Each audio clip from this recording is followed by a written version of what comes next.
pressure start to push up underneath my skin. Haters gonna hate, but this is just the way I am. Shout out BHP UK, and we're really excited today, although we've got a long day ahead of us. We've got 3 absolutely fantastic bikes in. It's nice enough to have 3 Ducatis in, but when you've got 3 limited editions, it's a very special day. Starting in the baby corner, we've got Troy Bayliss V2. Next to that, we've got the V4 SP2. And next to that, we've got the V4R. Can't wait to get these on the dyno. I don't think the camera guys are going to let us at them in too much of a rush because they want to get all their B-roll and their footage and the photos done. But I just can't wait to get them on the dyno and see what they're actually doing on there.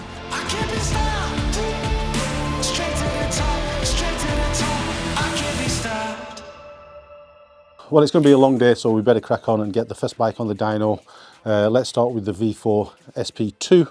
Really special machine without having done anything else to it, but the owner has gone and put the Accra full race system on it. It has had the Ducati map on, but there's always scope for improvement even from that. We'll run it up, make sure we're getting the data that we're expecting to get from it, and then we'll get one of our tunes on this bike.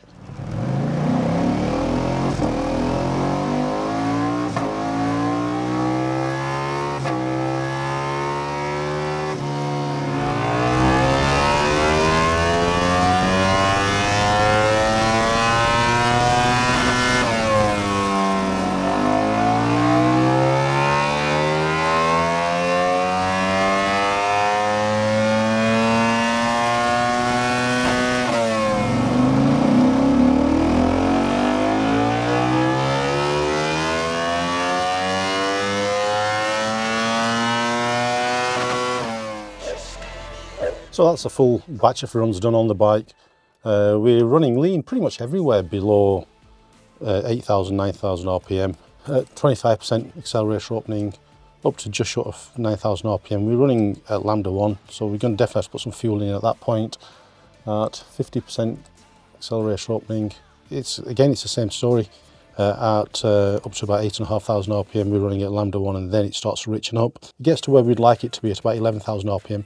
So everywhere below 11,000 RPM, it's going to want fueling, putting in. Same story again, really, at 75, even at wide open throttle, it still needs a lot of fuel adding below 8,000 RPM. So we're right attuned to accommodate all of that and get it back on the bike and run it up again.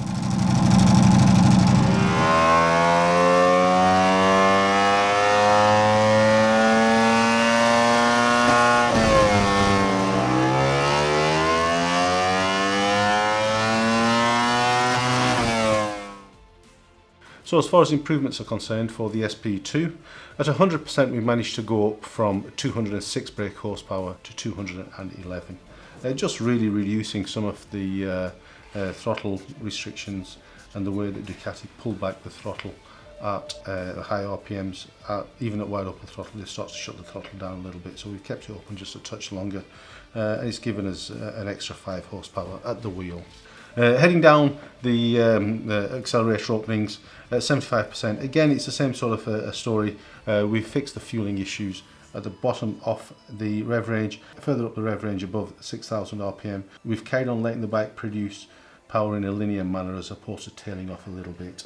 At 50 and 25% throttle, this is where you really see the massive improvements on the way that this bike puts its power down and how smooth the bike actually is. Riding it around town and through traffic, you can see here at 50% now the fueling is pretty much where we want it to be, but the power delivery is far more linear. At 25%, this is where the biggest gains are felt when you're actually riding the bike. You can see here that we fixed the fueling. That massive dip between 2,000 and 4,000 RPM is pretty much been eradicated now. And you just get the bike puts the power down in a way that you would expect it to do so. The SP2 is finished. Time to put the V4R on the dyno now. This is the absolute rev monster, set up a little bit different to obviously the other V4s. Revs a lot higher, and we're just going to run it up on the dyno as we always do, see how it's been set up at the factory, and we'll take it from there.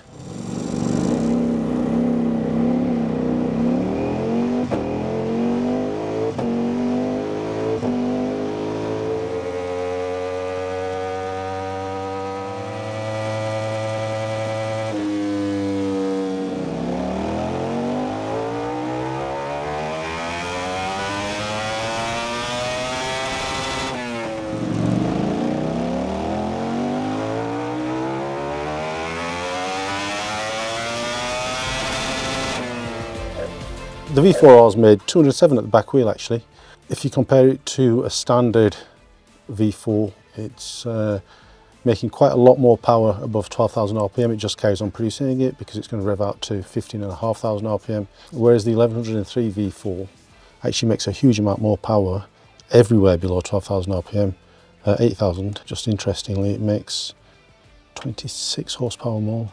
The 1103cc V4 at 8,000 RPM is giving you 22 Newton meters of extra torque. But this is obviously designed for racing, to rev out higher and to keep it higher up in the rev range. Totally different kind of bike to ride, I guess.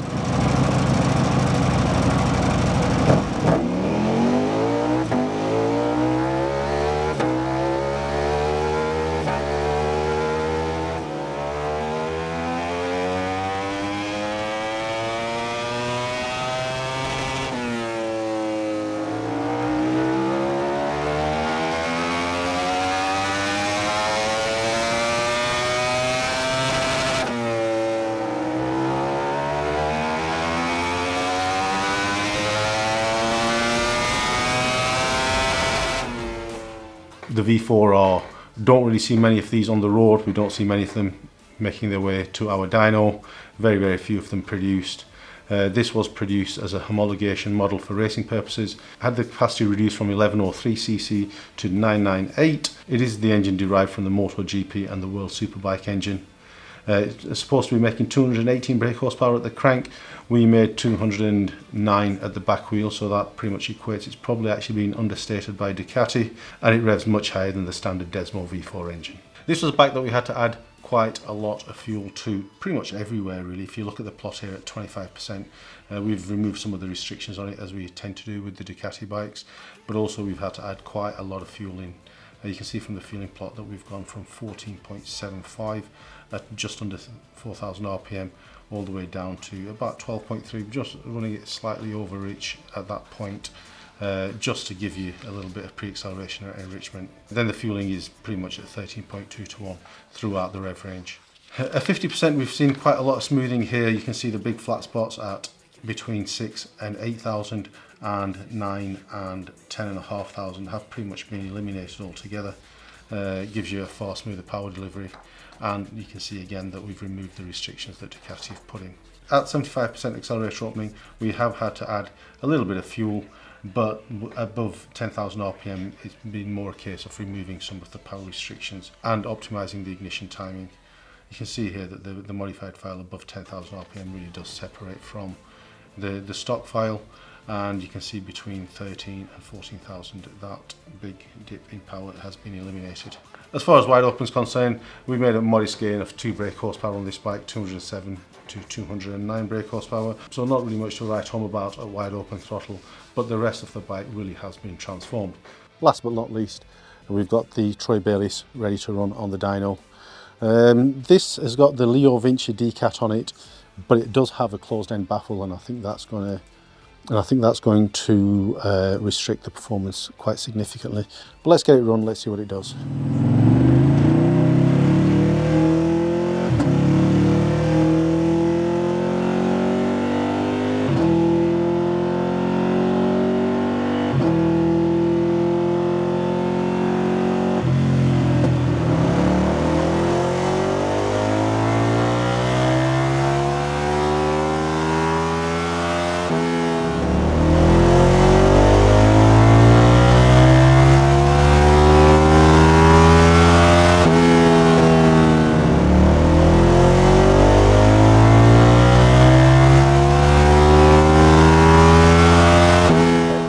On the Troy Bayliss, we've actually done a map for it. However, we feel that it's only really going to run properly when we remove the closed end baffle. So the guys are going to go back, remove that baffle, and then fetch it down for another day, and we'll bring you the results on that then. We really had a fun day working on these very special Ducatis today. We have got lots and lots of projects in the pipeline. Please make sure you hit the bell icon.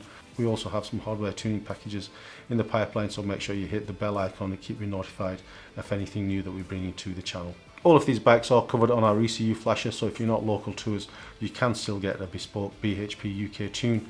All you do with this device is take a read from your bike, send that file to us, let us know what you've done to your bike, and one of our map writers will write you a tune to suit any modifications that you've made.